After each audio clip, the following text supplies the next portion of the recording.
നീ നിന്റെ അയൽപക്കത്തുള്ള ആളിനെ തിരിച്ചറിയുക.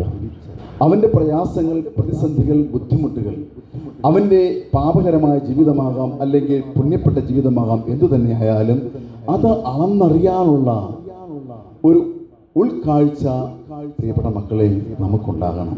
നിന്റെ ഭവനത്തോട് ചേർന്ന് ജീവിക്കുന്ന അവൻ്റെ വീട്ടിൽ ഇന്ന് ദാരിദ്ര്യമാണോ, ഇന്ന് ദുഃഖമാണോ, ഇന്ന് രോഗത്താലുള്ള ഒരു അസ്വസ്ഥതയാണോ, അല്ലെങ്കിൽ മാനസിക വിഭ്രാന്തി കൊണ്ട്, അസ്വസ്ഥത കൊണ്ട്, പിരിമുറുക്കം കൊണ്ട് അതീവ ഗുരുതരമായ മാനസിക വിഷമത്തിലൂടെ കടന്നു പോകുന്ന ഒരവസ്ഥയാണോ ഇന്ന് എൻ്റെ അയൽപക്കത്തുള്ള ഈ ഭവനത്തിൽ നടക്കുന്നത്?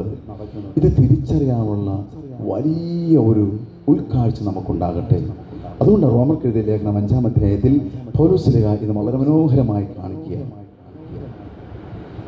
നല്ല ഒരു മനുഷ്യനു വേണ്ടി മരിക്കാൻ അല്ലെങ്കിൽ ഇറങ്ങിത്തിരിക്കാൻ, അവൻ്റെ കൂടെ പോയി നിൽക്കാൻ എല്ലാവർക്കും വലിയ ഇഷ്ടമാണ്.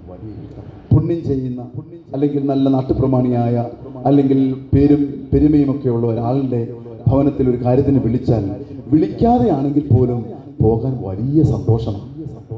അവൻ്റെ വീട്ടിൽ ഒരാൾ മരിച്ചാൽ വിളിക്കാതെ കേട്ടറിഞ്ഞ് അവിടെ പോയി നിൽക്കും. അവൻ്റെ വീട്ടിൽ ക്രമീകരിച്ച പന്തലിനുള്ളിൽ എങ്ങനെയും കയറിക്കൂടി സാധ്യമെങ്കിൽ ആ മരിച്ച ആളിൻ്റെ സമീപത്ത് മാക്സിമം അടുത്ത് നിൽക്കാൻ, ഏറ്റവും കൂടുതൽ അടുത്തടുത്ത് നിന്ന് സാധ്യമെങ്കിൽ ഒരു ഫോട്ടോയ്ക്കെങ്കിലും ഇടം കിട്ടുമോ എന്ന് ശ്രദ്ധിക്കും. കാരണം മരിച്ചവൻ നല്ലവനാണ്, പേരും പെരുമയുമുള്ളവനാണ്, അവൻ സമൂഹത്തിൽ അറിയപ്പെടുന്നവനാണ്, മാന്യനായി ജീവിച്ചവനാണ്. ആ ഒറ്റ കാരണത്താൽ പോയി നിൽക്കുന്നവൻ ബലഹീനനോ പാപിയോ ആരുമായിക്കോട്ടെ, ആ ബന്ധത്തെ പ്രതി അവിടെ പോയി നിൽക്കും. പോകാൻ താല്പര്യം കൂട്ടും, കൂട്ടുകാരൻ ക്ഷണിച്ചുകൊണ്ട് വരെ പോകും. വചനം പഠിപ്പിക്കുന്നു, അങ്ങനെയല്ല. അവന്റെ വീട്ടിൽ പോകാൻ നീ കാണിച്ച തീഷ്ണതയും ആ വലിയ ഊർജ്ജസ്വലമായ താല്പര്യമുണ്ടല്ലോ, അത് നിന്റെ പുറംപൂച്ച. നീ പുറമേ കാണിച്ച വലിയ